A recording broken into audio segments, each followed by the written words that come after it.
The key wasn't just a piece of brass cut with precision. It was a symbol. To Julian Croft, it was a symbol of power. The key to his corner office, his kingdom in the sky. When he pressed that key into his mistress's palm, it was a secret promise, a key to the future he was building for them. He imagined her sneaking in for clandestine meetings, a thrilling secret kept within the steel and glass walls of the prestigious Hayes Tower. What Julian didn't know, what he couldn't possibly fathom, was that the key he so carelessly gave away didn't just open his office. It unlocked a truth that would shatter his world, because the name etched in the building's deed wasn't his. It was his pregnant wife's. Julian Croft believed in the gospel of hard work, but more than that, he believed in its rewards. His life was a testament to this belief. At 32, he was a senior vice president at Morgan & Finch Capital, a position he'd clawed his way to with ruthless efficiency and a smile that could disarm a hostile board. His reflection in the polished marble lobby of the Hayes Tower each morning was his daily affirmation, a man in a tailored Tom Ford suit with a Patek Philippe on his wrist and the world at his feet. The Hayes Tower wasn't just his office building, it was the epicenter of his ambition, a sleek, imposing monument of modern architecture that tore a hole in the Manhattan skyline. It represented everything he craved: status, wealth, and undeniable success. He felt a surge of pride every time he swiped his access card, a feeling of belonging among the city's elite. His home life was, in his estimation, just as perfect. He was married to Amelia Hayes. Sweet, gentle Amelia. He'd met her at a charity gala 3 years prior. She was a volunteer, unassuming in a simple but elegant dress, with a kindness in her eyes that felt like a sanctuary from his cutthroat world. He learned she was an orphan, raised by a guardian, and worked part-time at a local art gallery. He found her lack of ambition charming, a perfect counterbalance to his own. She was his peaceful harbor, the beautiful, supportive wife who managed their impeccable brownstone, prepared his meals, and admired his achievements without ever competing with them. Now she was 6 months pregnant with their first child, a son. Julian was ecstatic. A son to carry the Croft name, a legacy. He'd already started a trust fund. Another late night, honey. Amelia's voice, soft as cashmere, greeted him as he walked through the door one Tuesday evening.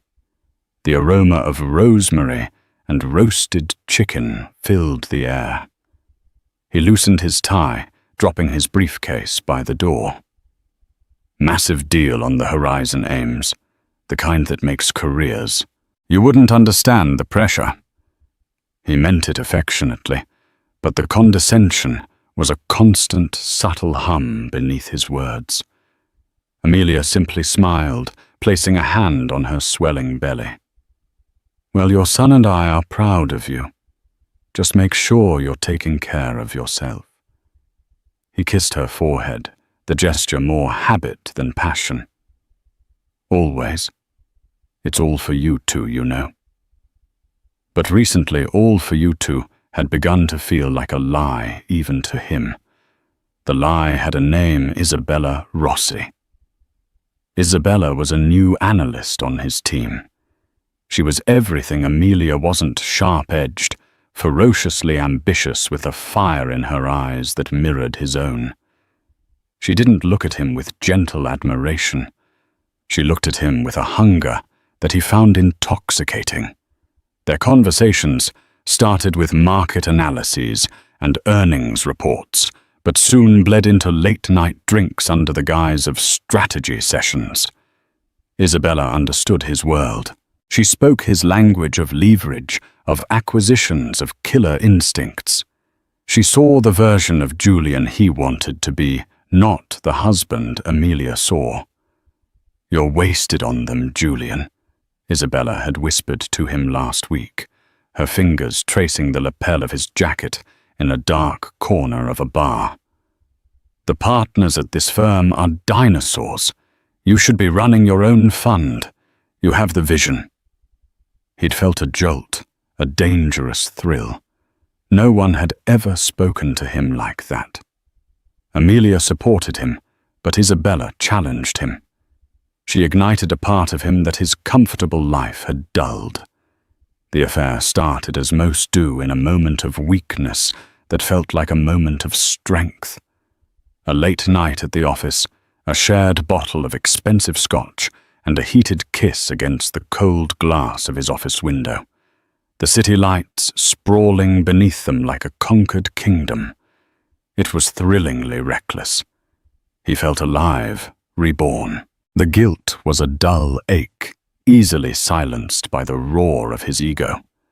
An ego Isabella stroked with expert precision. He started working later, his excuses becoming more elaborate. Amelia, trusting and preoccupied with the coming baby, seemed to notice nothing. Her innocence only made the deception easier. "I wish we had more time." Isabella sighed one evening, lying beside him in the sterile, impersonal room of a luxury hotel. "I hate having to sneak around." Julian, filled with post-coital confidence, felt a surge of possessiveness. He wanted to give her something, a token of their secret world. He thought of his office, his sanctuary in the Hayes Tower. It was their place, the place their affair had begun. It felt right. "I have an idea," he said, a slow, arrogant smile spreading across his face. "Something to make things a little easier, a little more ours." The following week, the weight of the freshly cut key in Julian's pocket felt like a tangible secret. It was a standard office key, but to him it was a declaration. He ran his thumb over its serrated edge. The cold metal, a stark contrast to the warmth of his plan. He was giving Isabella access not just to a room, but to his world, his power. It was an act of supreme confidence, the ultimate gesture of a man who believed he was in complete control of his universe. He'd arranged to meet her for lunch at a chic, discreet restaurant downtown. As he waited, he rehearsed the moment in his head. He saw it as a scene from a movie, the powerful executive entrusting his stunning, brilliant mistress with a key to his inner sanctum. It was romantic, in a dangerous, corporate raider sort of way. Isabella arrived a vision, in a form-fitting crimson dress that turned heads. She slid into the booth opposite him, her dark eyes sparkling with a familiar mix of ambition and desire. "You've been looking pleased with yourself all morning," she said, her voice a low purr. "Did that deal finally close?" "Something like that," Julian replied, unable to contain his smile. He reached into his pocket. "I have something for you."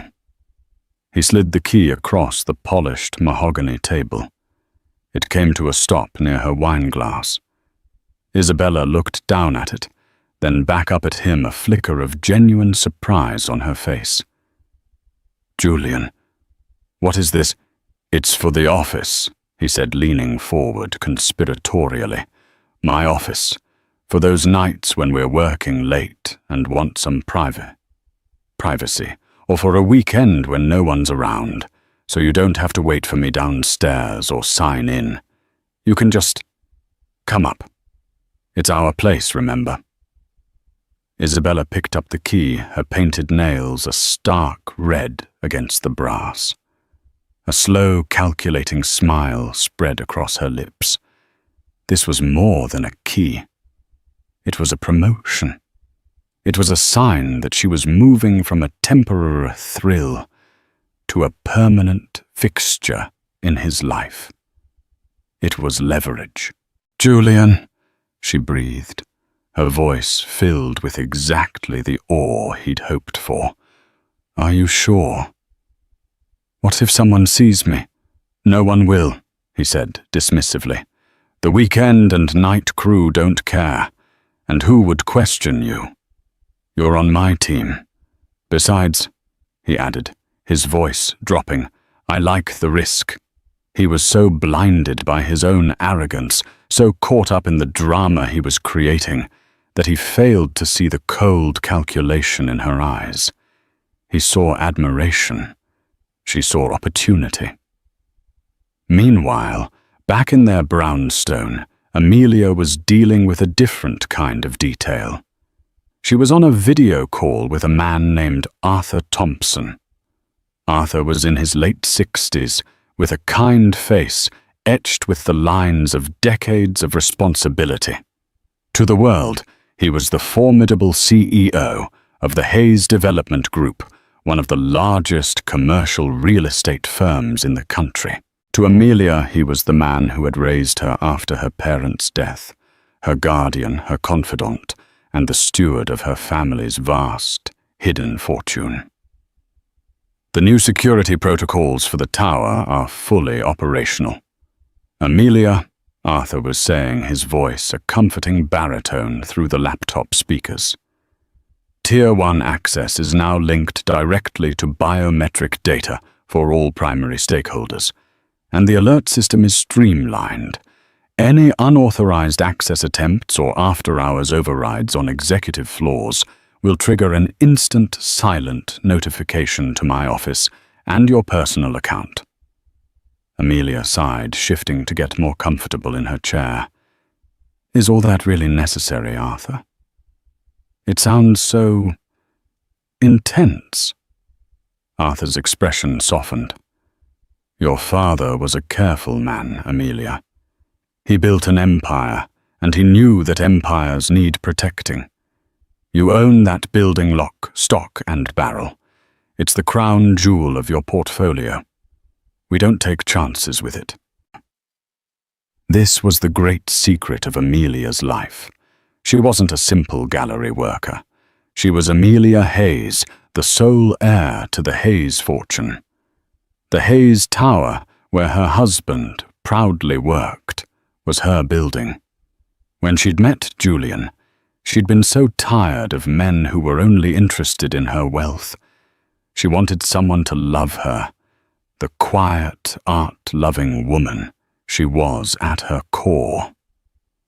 Julian, with his fierce ambition and his apparent blindness to her background, seemed like the perfect man.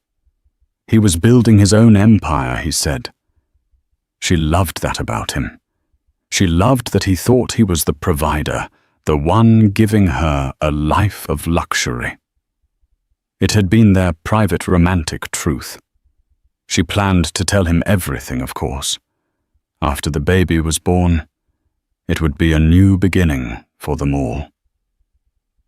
I know, she said, smiling faintly.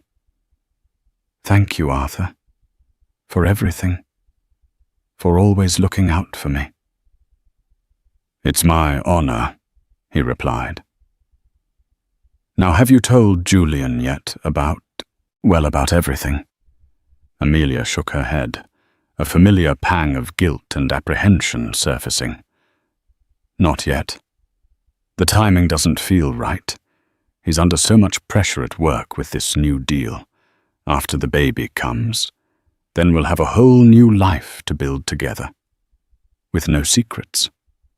Arthur nodded, though a shadow of concern crossed his face. He trusted Amelia's judgment, but he'd never been entirely convinced by Julian Croft.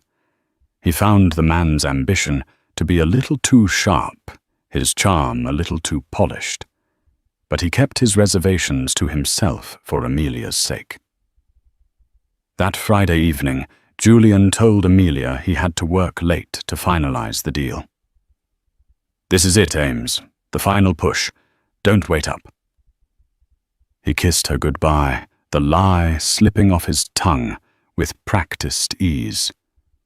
Amelia, ever supportive, just smiled and wished him luck, her hand resting on her belly. Hours later, in his corner office on the 48th floor of the Hayes Tower, Julian wasn't closing a deal. He and Isabella were celebrating a fictional victory with a bottle of champagne he'd swiped from the company fridge. "To us," Isabella said, raising her glass. "And to new beginnings." "To us," Julian echoed, clinking his glass against hers. Later, as they prepared to leave, Isabella held up the key he had given her. "I'll let myself out.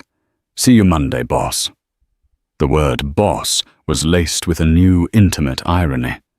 Julian watched her go, a smug sense of satisfaction washing over him. He felt like the king of the world, standing in his castle, his beautiful mistress holding the key. He had everything a man could want, and he was managing it all perfectly. He was completely, blissfully, and dangerously unaware that 3,000 miles away in a secure server room, the building's new security system was logging an anomaly, an executive-level office accessed after midnight using a newly minted manual key override. An override that triggered a silent red-flagged email. An email that was sent directly to Arthur Thompson. Arthur Thompson was a man of routine. Even on a Saturday morning, he was up by 5:30 a.m., sipping black coffee and reviewing overnight reports from his global portfolio on a tablet in his study. It was a habit forged over 40 years of managing the Hayes empire. He was methodical, patient, and missed nothing. As he scrolled through market summaries and construction updates, a single email in his priority inbox caught his eye. The subject line was stark and clinical. "Security alert, manual key override, floor 48, the Hayes Tower." His brow furrowed. Manual overrides were a relic, a backup system that was almost never used, especially on the high-security executive floors. The new biometric system was supposed to make them obsolete. His first thought was a system glitch, a bug in the new software. He clicked open the email. Alert ID 774B1. Timestamp 02:17 a.m. Est location. The Hayes Tower floor. 48 office. 4812. Tenant Morgan and Finch, Capital. Assigned tenant. Julian Croft, SVP, Event Manual. Key override detected at primary office door. No corresponding biometric or keycard exit logged for J. Croft prior to event. Action logged. CCTV footage archived. Arthur sat back, the coffee forgotten. Office 4812. Julian Croft's office. An override at 2:17 a.m. It could be innocent. Julian could have forgotten his access card and had a spare key. But the system was designed to flag such inconsistencies. It was the lack of a corresponding exit log for Julian himself that was peculiar. It implied someone else had used a key, while the system still thought Julian was inside, or that Julian had left without swiping out and someone else had entered. It was messy. With a few taps, Arthur pulled up the secure CCTV portal. He navigated to the hallway cameras for the 48th floor, timestamp 02:15 a.m. The footage was crisp high definition. He watched as Julian and a woman, a striking brunette in a red dress, exited the office together, laughing. Arthur's jaw tightened. He fast-forwarded. He saw them part ways at the elevator bank. He then rewound to the specific time of the alert. At precisely 02:17 a.m., the footage from the camera aimed directly at Julian's office door showed the woman Isabella Rossi returning alone. She looked both ways down the empty, silent corridor, then produced a key. She inserted it into the lock, opened the door, and slipped back inside Julian's office for a few moments, likely to retrieve a forgotten item before it exiting again and leaving for good. It wasn't the act itself that was damning. It was the key. Arthur knew for a fact that Morgan and Finch Capital's lease agreement stipulated a strict access protocol. All keys were numbered and assigned. Any request for a duplicate required a formal application to building management and the tenant's security officer, citing a valid reason. A new key for a junior analyst to access an SVP's office after hours would have been flagged instantly. This meant Julian had a key duplicated himself covertly. He had circumvented the building's security protocols. Amelia's security protocols. Arthur felt a cold anger settle in his stomach. This wasn't a simple case of an employee bending the rules. This was Julian Croft, the husband of the building's owner, acting with a level of arrogance that was staggering. He was treating Amelia's most valuable asset like his personal clubhouse. He saved a copy of the log and the encrypted video file. His duty was clear.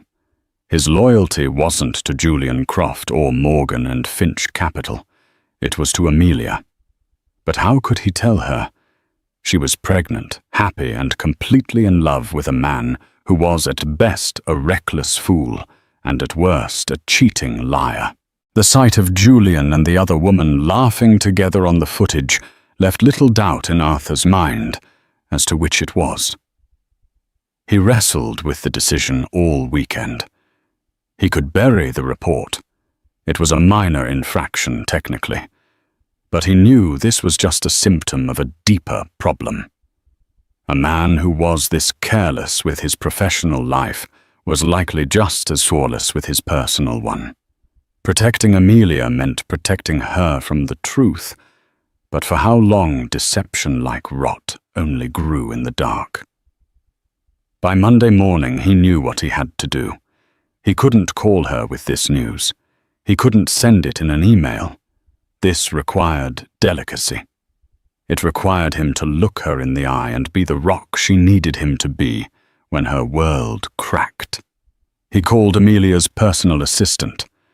"Please inform Mrs. Croft that I need to see her. It's a matter of some urgency regarding the family portfolio. I'll come to the house this afternoon." When Amelia received the message, she felt a flutter of anxiety. Arthur never made house calls unless it was serious. She immediately thought of a problem with one of their international properties, a market crash or a legal dispute. Her mind raced through a dozen business-related catastrophes. Not once did she consider that the catastrophe was already living in her home, sleeping in her bed. At 3:00 p.m., Arthur arrived. Amelia greeted him at the door, her hand on her belly. "Arthur, you look so serious. What's happened? Is everything all right? Let's sit down, my dear," he said, gently. His eyes filled with a pained sympathy that she didn't understand. They sat in the living room, a space filled with art and light. Arthur placed his tablet on the coffee table between them, but didn't turn it on.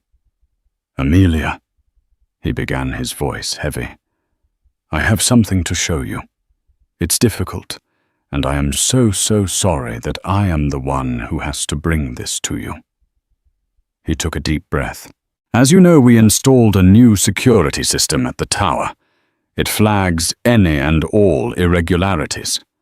On Saturday morning, we received an alert." He recounted the events clinically, the manual key override, the late-hour office 4812. Amelia listened confused. Julian's office. Did he lose his key card? He can be so forgetful sometimes. Arthur's face was grim. It's more complicated than that. The system also captures CCTV footage. He turned the tablet towards her and pressed play. He didn't show her the footage of Julian and Isabella leaving together. He started with the digital ghost, the image of the empty, silent hallway, then the door to her husband's office opening, and Isabella Rossi, a woman Amelia had never seen before, stepping out, a purse slung over her shoulder, a look of smug satisfaction on her face as she walked away. He then played the clip from earlier, the one showing her using a physical key to enter. Amelia stared at the screen, her mind struggling to process the image. Who is that? Why does she have a key to Julian's office? Arthur's silence was the only answer she needed. The pieces began to click into place, each one a shard of ice in her heart. The late nights, the sudden business trips, the faint scent of unfamiliar perfume on his suit jacket that she'd dismissed as paranoia. The way he looked at his phone, a quick, secretive glance. The condescending way he explained that she wouldn't understand the pressures of his world. It wasn't pressure. It was a person. It was this person. She looked from the tablet to Arthur, her eyes wide with a dawning, shattering horror. The blood drained from her face. She felt the weight of her unborn child, a child conceived in love, and now caught in a web of deceit. The name on the building, her greatest secret, felt like a cruel joke. He had given another woman the key to a building he didn't even know his own wife owned. The sheer breathtaking arrogance of it was as painful as the betrayal itself. Amelia, Arthur said softly, his voice full of concern. She didn't cry. Not yet. A cold, terrifying calm washed over her.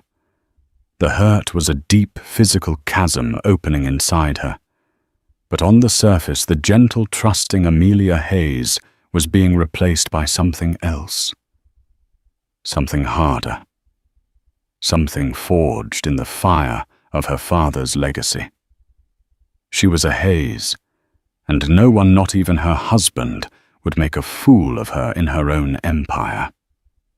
She looked at Arthur, her gaze steady and clear. "Show me everything," she said, her voice devoid of its usual softness, replaced by the chilling quiet of steel. "Every log, every second of footage. I want to see it all." For the next hour, Amelia sat in silence as Arthur walked her through the digital trail of her husband's betrayal.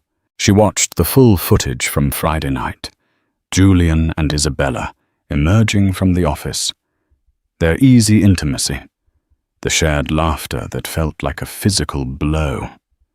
She saw the log of the key override the timestamps, the cold, hard data that painted a picture of calculated deceit. The pain was immense, a tidal wave crashing against her heart. Every shared memory, every loving glance, every promise for the future was now tainted, recast in the harsh light of this new reality. The man she loved, the father of her child, was a stranger. Worse, he was a cliché, a cheating husband with a younger colleague.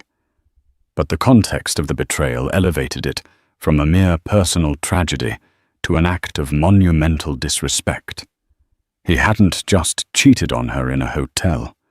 He had brought his affair into the heart of her family's legacy, the Hayes Tower, and used it as his personal playground. When Arthur was finished, Amelia finally looked up from the tablet. Her eyes were dry, but her face was a mask of grief and resolve. The initial shock had receded, replaced by a cold, quiet fury. This wasn't the fury of a scorned woman. It was the fury of a queen whose castle had been defiled. "He thinks I'm a fool," she whispered more to herself than to Arthur. "He thinks I'm this simple, naive girl who manages his home while he conquers the world. He has no idea whose world he's been living in." Arthur watched her, his expression a mixture of pity and pride. He saw the heartbroken young woman he'd raised, but he also saw the daughter of Robert Hayes, a man who had been brilliant, strategic, and utterly uncompromising when it came to his business and his family. "What do you want to do, Amelia?" he asked gently. "I can have building security, revoke his access immediately. We can have a legal team draft a notice to Morgan and Finch about the security breach. We can change the locks on this house. You have every option." Amelia stood up and walked to the large window overlooking their manicured garden. She placed a protective hand on her belly. The baby kicked a small, innocent life, unaware of the storm that had just broken. That kick solidified something within her. This was no longer just about her own broken heart. It was about protecting her child's future, her child's legacy. A legacy Julian had just proven himself unworthy of. A confrontation was inevitable, but a simple tearful fight in their living room felt inadequate. It would give him the chance to lie, to gaslight her, to beg for forgiveness, and paint himself as the victim of a moment of weakness.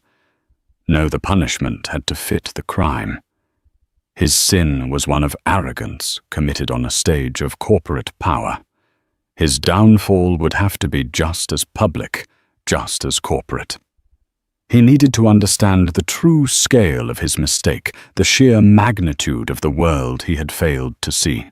She turned back to Arthur, her eyes glinting with a strategic fire he hadn't seen since her father was alive. "No," she said, her voice firm. "We do nothing. Not yet. I don't want him to know that we know. Let him continue to believe he's in control. Let him feel secure in his lies." Arthur raised an eyebrow. "What are you planning, Amelia?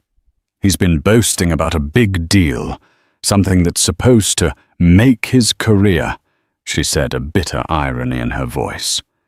"He works for Morgan and Finch, but who is the other party in this deal?" "Let me check," Arthur said, already tapping on his tablet. He had access to financial networks and intel that rivaled intelligence agencies. A few moments later, he had the answer. "They're trying to broker a massive real estate acquisition, a portfolio of commercial properties from a European firm looking to divest its North American assets. The deal is being fronted by a private equity group, Blackwood Holdings." "Blackwood Holdings," Amelia repeated. "And this deal, is it going to happen in the Hayes Tower?" "It seems so," Arthur confirmed. "The final negotiations are scheduled for next Wednesday, in the main boardroom on the 50th floor, from what my sources say." A plan began to form in Amelia's mind, cold and precise. It was an architect's plan, designing not a building, but a man's complete and total deconstruction. "Arthur," she said, her voice dropping to a near whisper. "I own Blackwood Holdings, don't I? Through a subsidiary in Switzerland?" Arthur looked at her, and a slow smile of understanding spread across his face. "Yes, you do. It's one of your most discreet assets. No one connects it back to Hayes' development." "Good," Amelia said. "Then we are going to let Julian walk into that meeting. We're going to let him prepare his pitch and feel like he's on top of the world. He's going to walk into that boardroom next Wednesday, expecting to meet the anonymous executives of Blackwood Holdings." She paused, taking a deep breath. "And who he's going to find is us." The strategy was audacious, ruthless even, but Amelia felt a strange sense of clarity. Julian had created a fantasy world where he was the king. She would simply force him to see the reality that he was a tenant in her castle, a castle he was about to be evicted from in the most humiliating way imaginable. "There's more," she said. "I want to know everything about this woman, Isabella Rossi. Her employment history, her performance, reviews her role in this deal. I want to know if this is just an affair or if it's corporate espionage. Is she using him for information? Is she a risk to the company? To my building's tenants? I'll have a full dossier on your desk by morning," Arthur promised, his voice filled with admiration for the woman she was becoming in this crucible of pain. For the next week, Amelia played the part of the devoted, expectant wife. It was the most difficult performance of her life. She smiled when Julian boasted about the final details of his deal. She packed him healthy lunches, she asked about his day, and listened to his casual lies with a placid expression that betrayed none of the turmoil within. Each lie he told, each moment of feigned affection, was another nail in the coffin he was building for himself. Julian, consumed by his own ego and the thrill of his affair, noticed nothing. He saw Amelia's quiet support as his due, her pregnancy, as a testament to the perfect life he had built. He was more confident than ever on the cusp of the biggest achievement of his career. He felt invincible. On the Tuesday night before the big meeting, he came home late, buzzing with energy. "Tomorrow is the day, Ames," he announced, kissing her cheek. "After tomorrow, everything changes. I'll finally get the recognition I deserve. Maybe even a full partnership." Amelia forced a smile, her heart a block of ice. "I'm so proud of you, Julian," she said, her voice even. "You deserve all the success in the world." He beamed, completely oblivious to the double meaning in her words. "I know," he said. "It's about time everyone else did too." He went to sleep that night, dreaming of victory and applause. Amelia lay awake beside him, her hand on her belly, thinking of the cold, quiet boardroom on the 50th floor and the justice that was waiting for him there. Wednesday morning dawned bright and clear, the kind of sharp, sunny day that made the glass skin of the Hayes Tower glitter like a shard of diamond. For Julian Croft, it felt like the world was laying out a red carpet just for him. He chose his most expensive suit, a navy brioni, and the tie Amelia had given him for his last birthday, a silk zegna. It was his power uniform. As he knotted the tie, he caught his reflection in the mirror. He saw a titan of industry, a man on the precipice of greatness. "Wish me luck," he said to Amelia, giving her a quick, distracted kiss. He barely noticed the stillness in her eyes, the almost imperceptible lack of warmth in her touch. His mind was already on the 50th floor. "You won't need it," she replied, her voice eerily calm. "I have a feeling you're going to get exactly what's coming to you." He laughed, taking it as a vote of confidence. "That's the spirit I'll call you the second it's over. We'll celebrate tonight. The best restaurant in town. Nothing but the best for my family." He left without a backward glance. Amelia stood motionless in the hallway for a full minute after the door clicked shut. Then she walked calmly to her own car, a discreet but powerful sedan he never paid much attention to, and drove towards the city. She had her own meeting to attend. Julian arrived at the Hayes Tower, feeling like its conquering hero. He strode through the lobby, giving a curt nod to the security guards.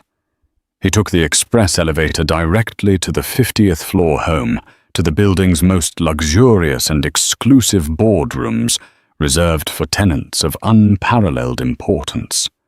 His team was already there, buzzing with nervous energy, everyone except Isabella. She was to join them in the presentation, a reward for her hard work. "Where's Rossi?"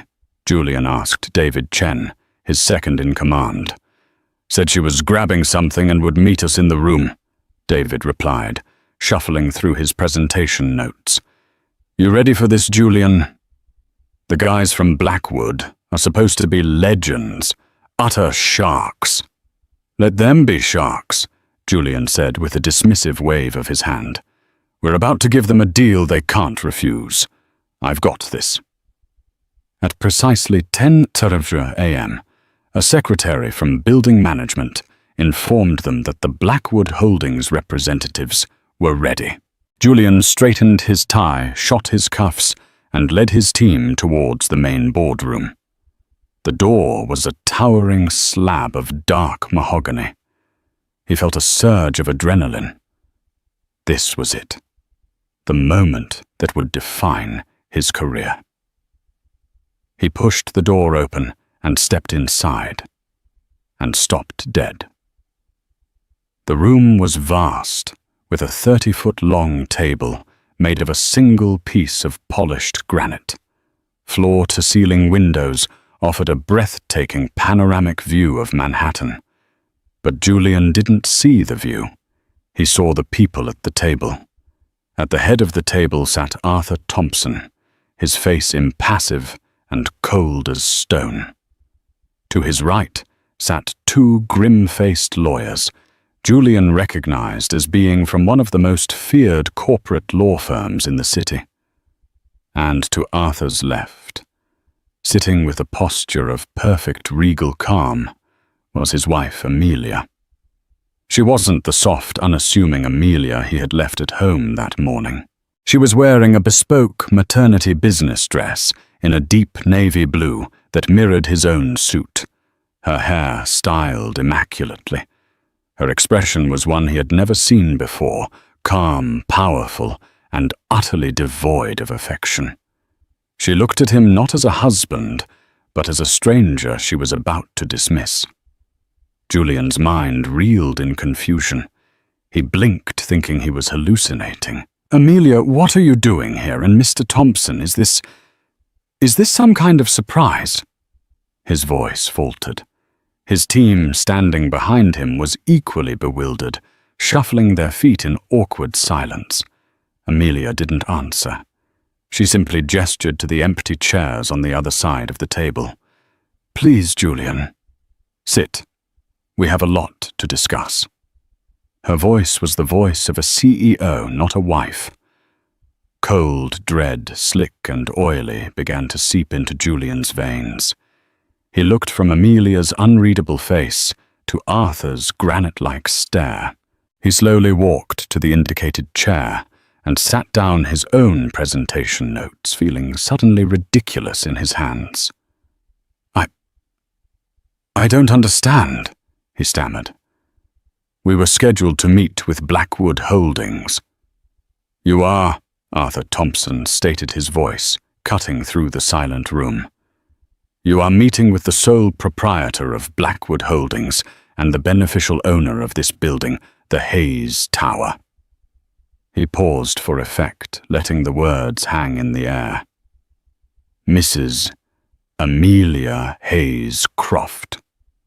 The name hung in the air, a grenade with the pin pulled. Julian's world tilted on its axis.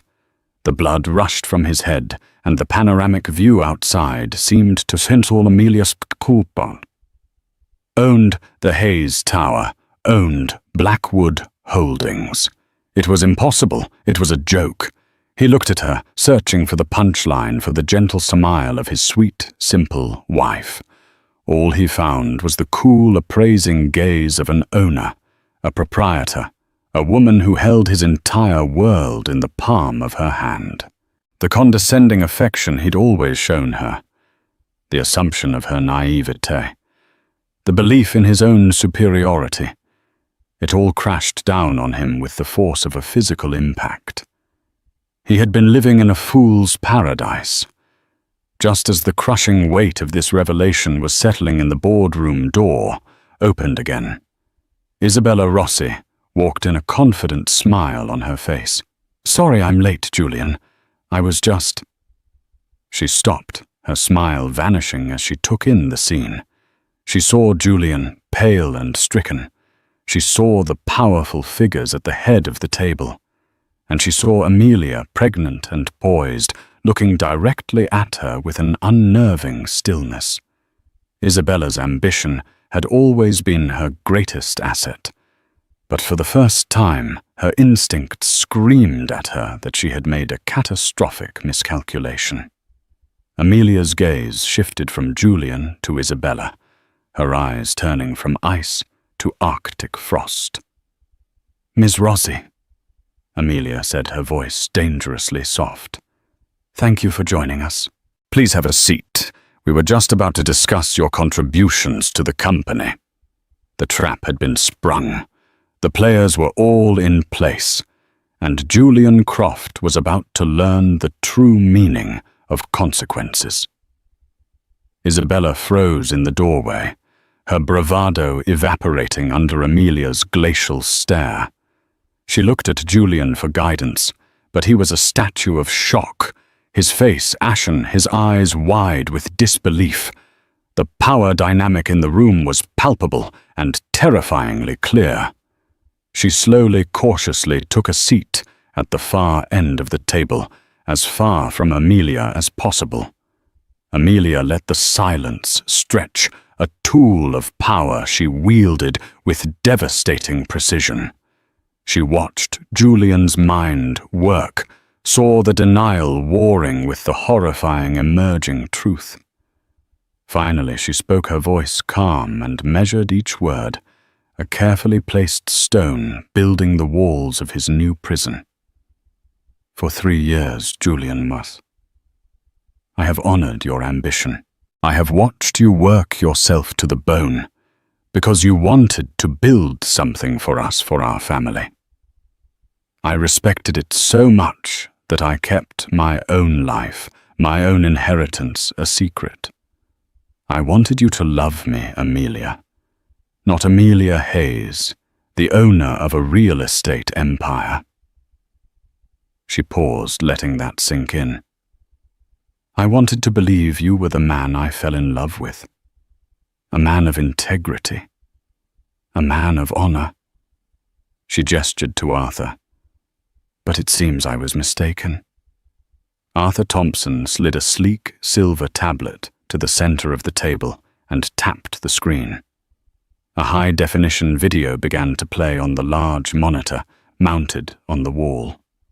It was the CCTV footage from the 48th floor hallway.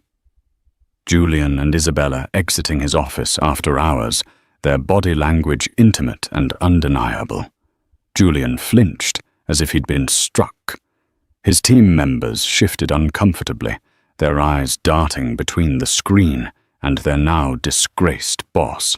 "This was Friday night," Arthur stated, his voice devoid of emotion.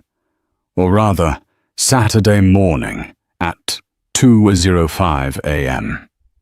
Well, after any professional obligation had concluded." He swiped the screen. A new video played. It was Isabella returning alone, using the key Julian had given her to re-enter his office. "And this," Arthur continued, "is the security breach. An unauthorized key created without protocol used to access a secure executive office. A key we discovered you had duplicated at a hardware store on 6th Avenue last Tuesday, paid for in cash." The level of detail was staggering. Julian felt a wave of nausea. They knew everything. Amelia's eyes now fixed on Isabella, who had shrunk in her chair, all her practiced corporate confidence gone. "Ms. Rossi, my team completed a full review of your work history and digital footprint last weekend. It was illuminating. It showed a pattern of forming close relationships with male superiors, followed by rapid, often undeserved promotions. But this time, you overplayed your hand." One of the lawyers spoke for the first time, his voice a dry rustle of paper. Your employment contract with Morgan and Finch Miss Rosie contains a standard but strict non-fraternization clause for direct superiors and subordinates, as well as a corporate espionage clause. By accepting a key to a senior vice president's office containing sensitive client data, you have violated both. You are being terminated effective immediately. Security will escort you from the building to collect your personal effects. You will find your career on Wall Street is effectively over. Isabella's face went white. She opened her mouth to speak, to protest, but no words came out. The life she had been so carefully constructing had just been demolished in under a minute. Two uniformed security guards who had been waiting discreetly outside entered the room. They stood on either side of her chair. Without a word, a defeated Isabella Rossi stood up and was escorted out of the boardroom, out of the company, and out of Julian's life. Julian watched her go, but his focus was entirely on Amelia. The affair felt like a distant, stupid mistake now. The real cataclysm was the woman sitting across from him. A woman he thought he knew, who was now a complete and terrifying stranger. Amelia, please. He finally choked out the words, tasting like ash. I can explain. It was a mistake. A terrible, meaningless mistake. It meant nothing. I love you. Amelia let out a short, sharp sound that was devoid of humor. Love, don't you dare use that word in this room. You didn't just have an affair, Julian.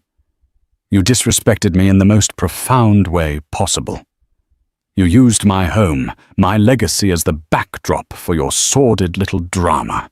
You patronized me. You lied to me every single day. You looked at me and our unborn child and saw nothing but a pretty simple accessory to the life you thought you were building.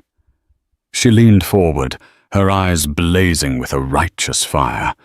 Let me be clear about the life you were living. The down payment on our brownstone, it came from a trust I control. The amazing investment opportunities your friends gave you early in your career. Those were opportunities my associates discreetly pushed your way to give you a hand up. Your membership at the country club. My father's name is on the founder's plaque.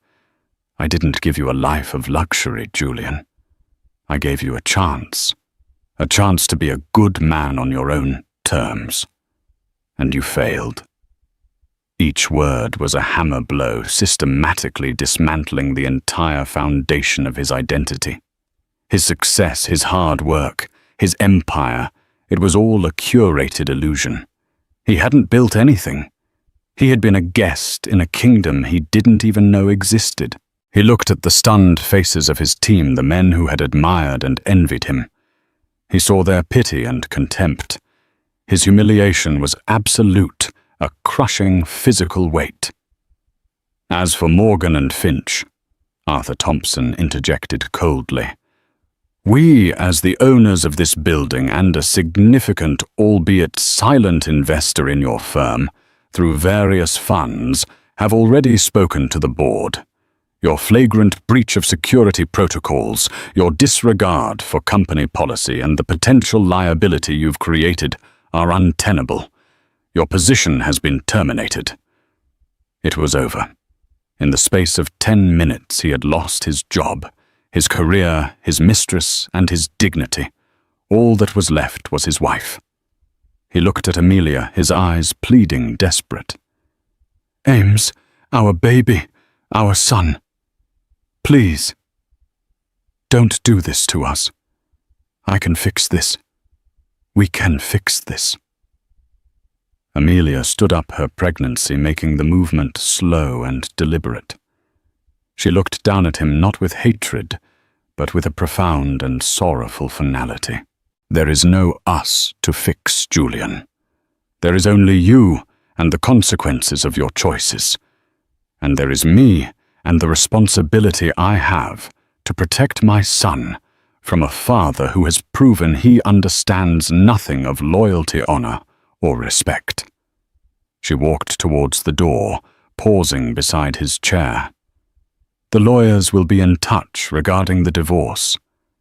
I expect you to be out of my house by the end of the day. Your belongings will be packed and sent to a storage unit. She didn't look back. Arthur Thompson and the lawyers followed her, leaving Julian alone in the vast, silent boardroom with the ruins of his life scattered around him. He stared at his own reflection in the polished granite table, but he didn't recognize the man staring back. 6 months later, the autumn chill had given way to the biting cold of a New York winter. Snow dusted the sills of the panoramic windows in the corner office on the 50th floor of the Hayes Tower.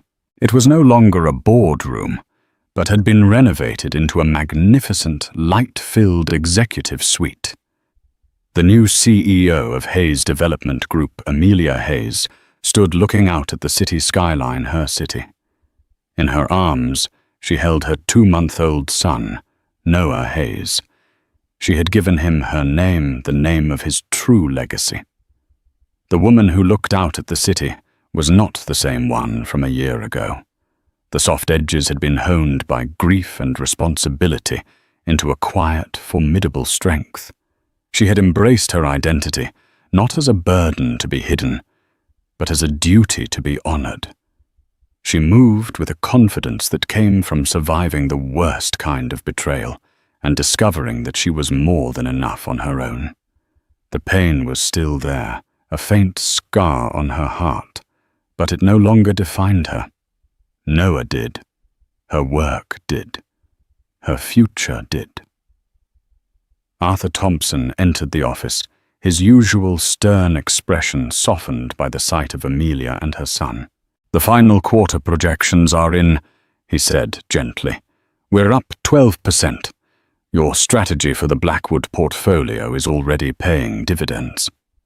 "Good," Amelia replied, her voice calm and assured.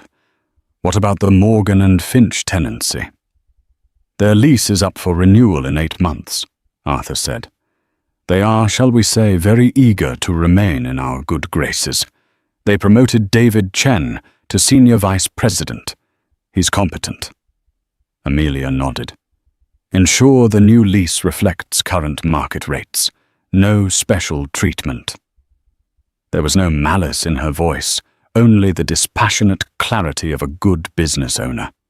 Her life had found a new, powerful rhythm. It was a life of board meetings and bedtime stories of market analysis and baby laughter. She was proving to be a natural leader, possessing her father's strategic mind, but with a compassion and modern perspective that was all her own. Across town, in a small, nondescript apartment in Queens, Julian Croft was trying to piece together a life.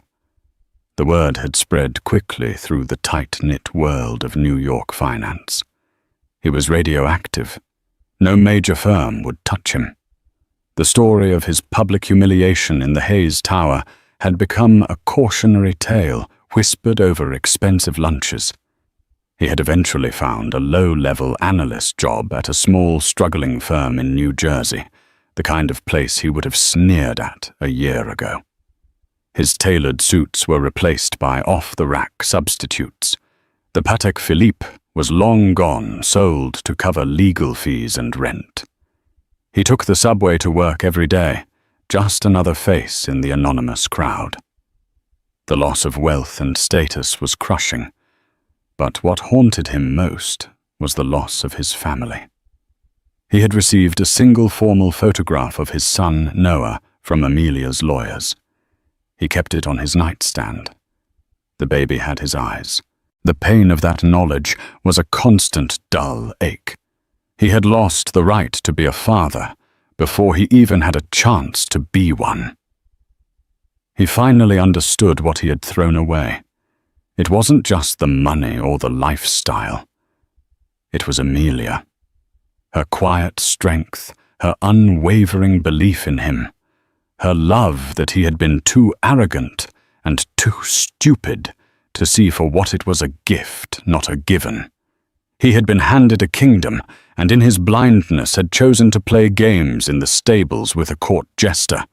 The key he so smugly gave to Isabella wasn't a key to power. It was the key that had unlocked his own self-destruction. One evening as he rode the train home, he looked out the window at the Manhattan skyline. In the distance, the Hayes Tower stood tall and defiant, its lights glittering against the twilight sky. He imagined Amelia up there in her rightful place, looking out over the world with their son in her arms. She was at the top where she belonged, and he was down here in the darkness, looking up at everything he had lost. It wasn't a punishment. It was, he finally realized, simply the natural order of things reasserting itself. The story of Julian and Amelia is a powerful and raw reminder of the nature of consequences. It shows us that true strength isn't about the power you project, but the integrity you possess. Julian's arrogance and deceit built a house of cards that was destined to collapse, while Amelia, in the face of devastating betrayal, found a deeper strength she never knew she had. She didn't just reclaim her power. She defined it on her own terms for herself and for her child. Their story teaches us that secrets can be corrosive, and the truth, no matter how painful, is always the foundation for a new beginning. If this story resonated with you, and if you believe in the power of storytelling to reveal the complexities of life, please consider giving this video a like and sharing it with someone who might appreciate it. And don't forget to subscribe to our channel and hit the notification bell. We bring you compelling real-life dramas every week that explore the choices that make us and break us. Thank you for listening.